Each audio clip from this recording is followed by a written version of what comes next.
امام سجاد علیہ السلام کا رسالہ حقوق کے حوالے سے یہاں پہ گفتگو ہو رہی ہے، جہاں پہ انہوں نے کئی سارے حقوق بیان کیے، اور انہیں میں سے ایک حق کے برادر بھائی کا حق ہوتا ہے۔ امام فرماتے ہیں کہ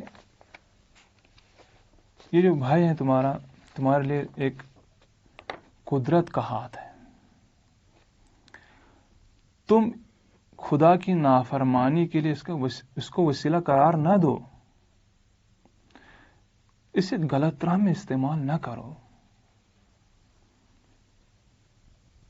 اور اسے خدا کی نافرمانی میں استعمال نہ کرو، اور کسی کو اس کے اوپر ظلم نہ کرنے دو۔ اسے یہ سمجھ آتا ہے کہ پہلے خود اس کے اوپر ظلم نہ کرو، اگر یہ خدا کی نافرمانی کرنے لگا تو آپ دیکھتے رہے تو آپ نے ظلم کیا اس کے اوپر، اور اس کی دشمن کے خلاف حمایت کرو، اگر کوئی دشمن ہے اس کا تو اس کے خلاف حمایت کرو اس کی، اور کبھی بھی اس کو نصیحت کرنے میں، اس کو دلداری دینے میں دریغ نہ کرو، یعنی ہمیشہ اس کے لیے حاضر رہو، جب ضرورت پڑے تب اس کے لیے حاضر رہو، اور خدا کا فرمان بردار بننے میں اس کی مدد کرو، خدا کا مطیع بننے میں اس کی مدد کرو، اس کو راستہ دکھاؤ، جو تمہیں آتا ہے اس کو بھی دکھاؤ۔ برادری اسی کا نام ہے۔ اور ہم یہاں پہ برادری کی طرف دیکھنا چاہیں تو برادری کئی طرح کی ہو سکتی ہیں، برادری قسمیں بہت ساری ہو سکتی ہیں۔ ایک تو یہ برادری ہے کہ دیکھیے وہ کچھ ایک ہی ماں باپ سے پیدا ہوئے ہوں اور ایک ہی گھر میں بڑے ہوئے ہوں۔ ایک وہ نہیں جن کی دینی برادری ایک ہی دین سے، ایک ہی مذہب سے تعلق رکھتے ہوں، لہذا حقوق ایک جیسے ہیں۔ آپ کا یہ ہم مادر ہیں، آپ ایک ہی ماں سے ہیں آپ، یا آپ ایک ہی مذہب سے، ایک ہی دین سے، حقوق ایک جیسے ہیں۔ تو امام فرماتے ہیں کہ اس کی حفاظت کرو۔ اور بھی احادیث میں ذکر بیان ہوا ہے، اس کا ذکر آیا ہے کہ بھائی اور بھائی کو دو ہاتھوں سے تشبیہ دی گئی ہے۔ امام اس کی طرف اشارہ کرتے ہیں کہ جس طرح تم اپنے ہاتھ کی حفاظت کرنا، ایک ہاتھ کی حفاظت کرنا دوسرے ہاتھ کا فریضہ سمجھتے ہو۔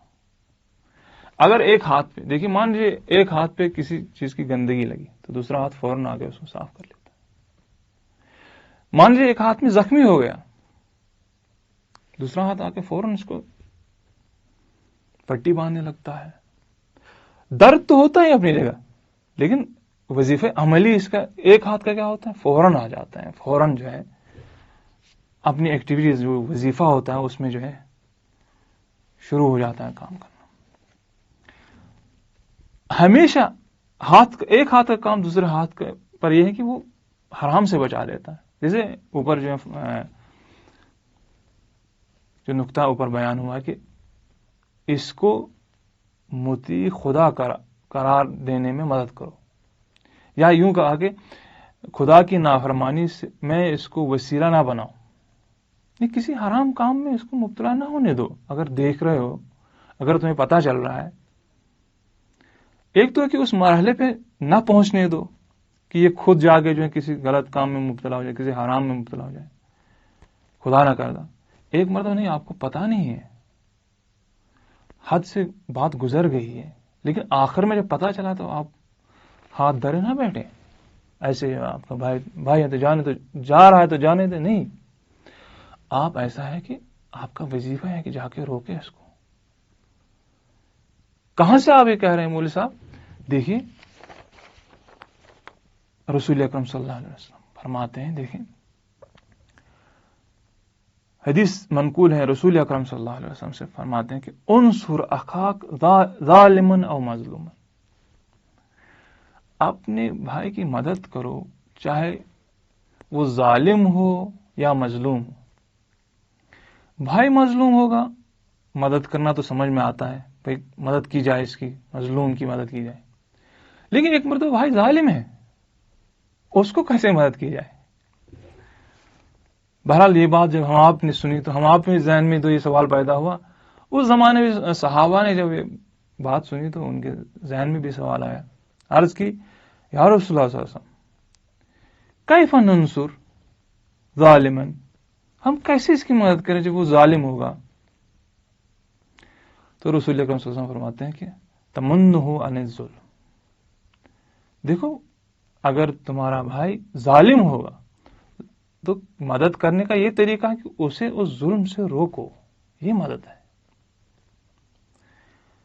لہذا ہم دیکھتے اپنے سماج میں، چاہے وہ اپنا بھائی ہو، ایک ہی ماں سے پیدا ہو، یا جو ہم سماج میں ہمارے مذہبی بھائی ہو، اپنے دینی بھائی ہو، اگر ہم یہ دیکھ رہے ہیں کہ یہ غلط کام میں پڑھ رہے ہیں یا مثلا خدشہ ہے اس بات کا کہ یہ وہاں کی طرف جا رہے ہیں، تو ہمارا وظیفہ ہے ان کو روکنا. اللهم صل على محمد وآل محمد.